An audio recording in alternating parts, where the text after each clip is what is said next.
So the ultimate goal that these people have in mind is the goal to create a one world government run by the banking industry, run by the bankers, and they're doing it in sections. The European currency, the euro, and the European Constitution is one part of it.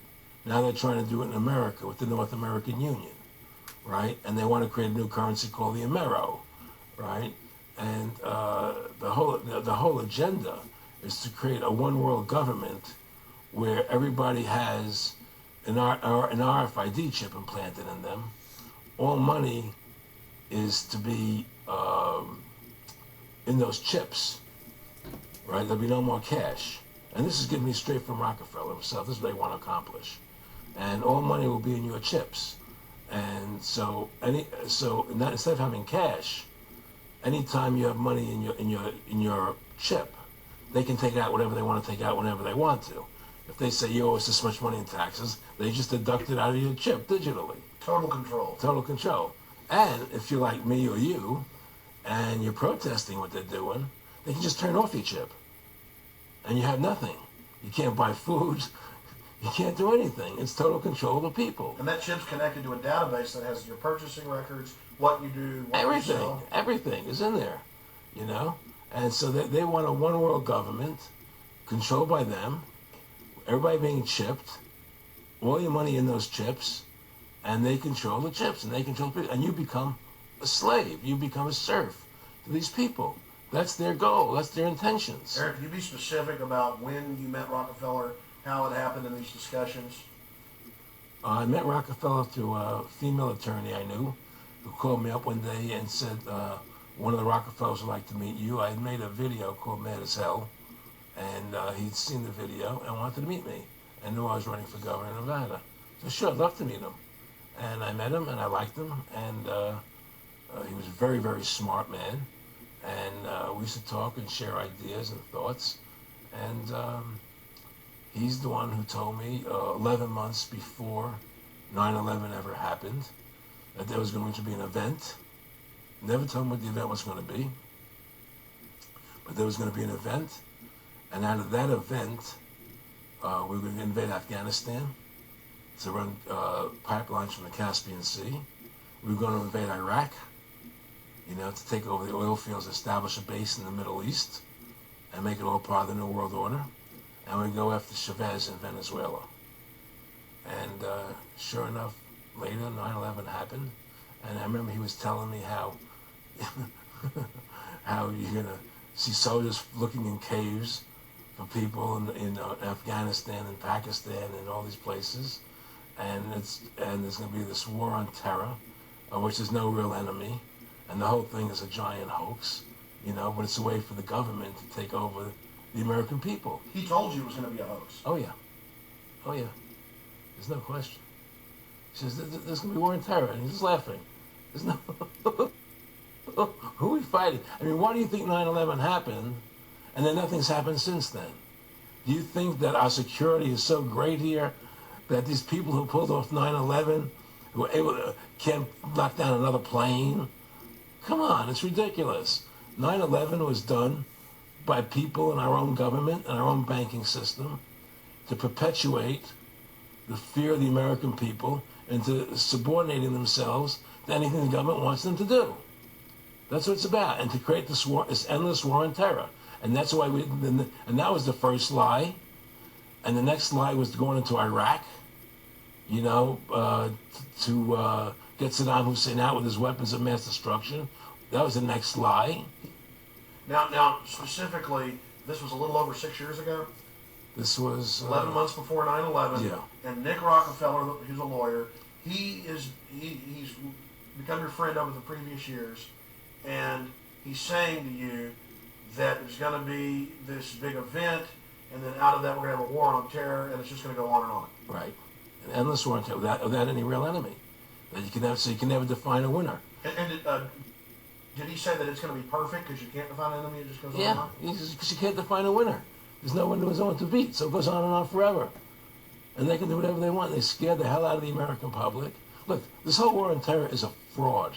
It's a farce. It's very difficult to say it out loud because people are intimidated against saying it. Because if you say it, they want to make you into a nutcase. Let's But be the truth has to come out. That's why I'm doing this interview. The fact of the matter happens to be that the whole war on terror is a fraud. It's a farce. Yeah, there's a war going on in Iraq because we invaded Iraq. And people over there fighting, you know. But the war on terror, it's a joke, you know. And until we discover what really happened on 9/11 and who was responsible for 9/11, because that's where the war on terror emanates from. That's where it comes from. It was 9/11 that allowed this war on terror to begin. And until we get to the bottom root of 9/11, the truth of 9/11, we'll never know about the war on terror. Aaron, you said that he was, and I think it's important, and I know this about the Rockefellers from Dr. Dennis Cuddy and many others who literally, you'll be 20 years old in a lunch line at college, and it was David Rockefeller. And they're experts at recruiting and getting what they call players, and that clearly I want to make it specific and just get you to reiterate what you said last night about you got 30% of the vote, you were having an effect, you made mad as hell, they knew that you'd started the Constitution Party, Yeah. They knew that you were somebody who was taking action and getting things done, you'd already made some big films, had a lot of other successes, Right. So they were trying to recruit you, and didn't it come down to the point of, hey, we are here to recruit you, and don't worry, your chip's going to say, don't mess with us, you know, this guy's don't touch. Yeah, yes, that did happen. I was definitely being recruited, but it's more subtle than that. Well, in your words, just go through the process, and then what do you say? Well, what it is remember we were friends, and we used to go to my house a lot. We'd have dinner, we'd talk, and he'd tell me about business investments, how you get involved in, you know, or they would help me with this business investment or that business investment. And was I interested in joining the Council on Foreign Relations? You know, I would have to get a letter to join them, but was I interested in that? And, you know, just stuff, you know, leading you on. And I used to say to him that I never really did that because that wasn't where I was coming from. You know, as much as I like you, Nick, you know, your ways and my ways, we're on the opposite side of the fence. You know, I don't believe in enslaving people, you know, and he would come back with, oh, I do? Or? Well, it would be more like, you know... It's better for them. Well, it's more like, you know, how do I put it? It was like, what do you care about them? What do you care about those people? What difference does it make to you? Take care of your own life. Do the best you can for you and your family. What do the rest of the people mean to you? They don't mean anything to you. They're just serfs. They're just people. You know, it was just a lack of caring, you know, and that's just not who I was. It was just sort of like cold, you know. It was just like cold, you know, and I used to say to him, what's the point of all this? You have all the money in the world you need. You have all the power you need. What's the point? You know, what's the end goal? And he said the end goal is to get everybody chipped, to control the whole society, to have the bankers, the elite people, you know, the bankers and some governor controlling the world. And I said, do all the people in the Council on Foreign Relations believe this is what you do? He said, no. You know, most of them believe they're doing the right thing. A lot of them believe it's better off being socialistic. You know, we have to convince people that socialism is really capitalism. Because America's becoming a socialist country. It's a communist country today.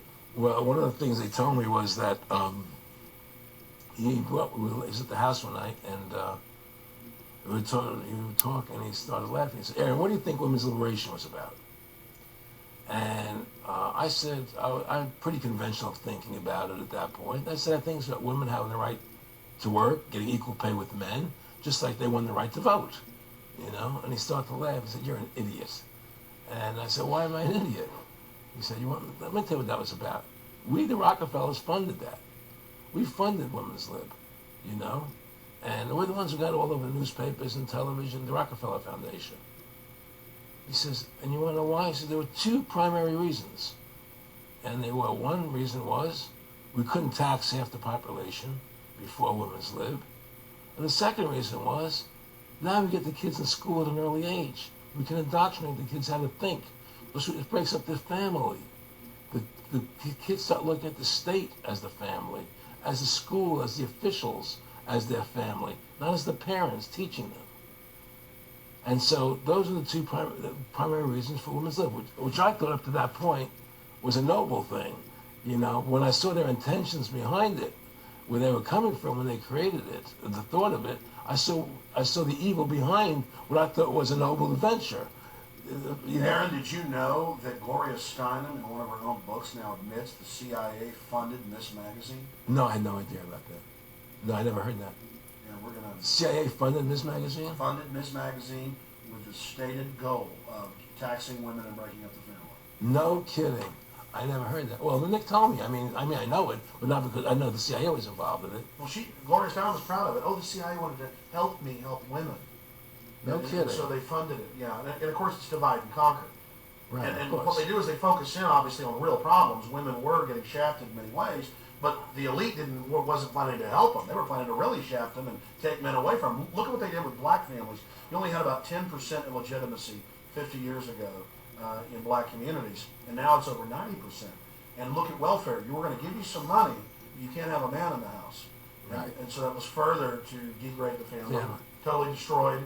And now illegitimacy is over 50% in the general population. Right. Well, see, the whole thing is these people control the money, so they make all the rules. You understand? And they put whatever rules they want into effect. And the truth is, America has really become a socialist, communistic country. And everybody says it's a capitalistic country. It's not a capitalistic country. You know, how could it be capitalistic when you have a central bank? That's the first. It can't be. You know, It's a planned economy. It's a planned economy. It's a phony. If they want to create prosperity, they just print dollars. They just make dollars or put digits into the economy, and now you have prosperity. You don't have real prosperity. You don't have real manufacturing. You just have money being injected in. It's an infusion of credit, Which only makes the government go into more debt. into more debt.